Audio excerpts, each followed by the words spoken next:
Now, I will explain the ideal conditions for optimum performance, maintenance, and troubleshootings of pH meter.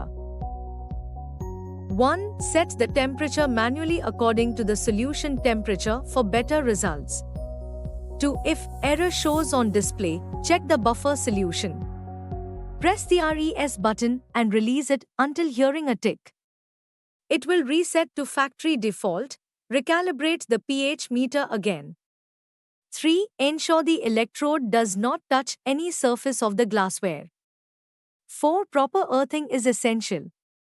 5. Ensure stable power supply to avoid damage to internal components.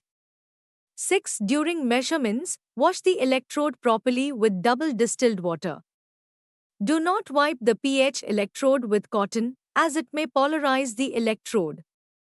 7. pH buffers should be changed every 7 to 10 days.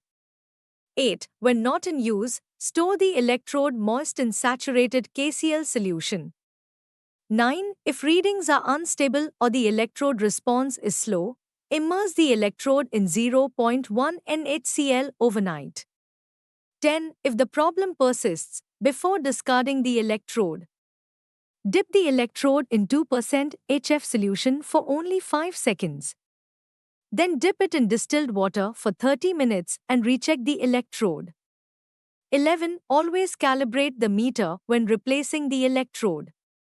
12. Rinse the electrode with distilled water before using it for the next buffer solution or other samples.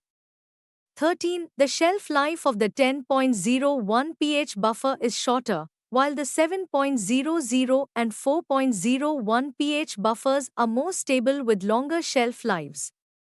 14. At high temperatures, above 50 degrees Celsius, and low temperatures, below 10 degrees Celsius, use the electrode for a short time only, as it affects the life of the pH electrode.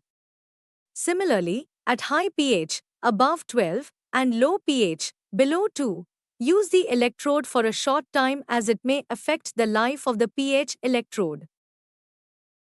Thank you.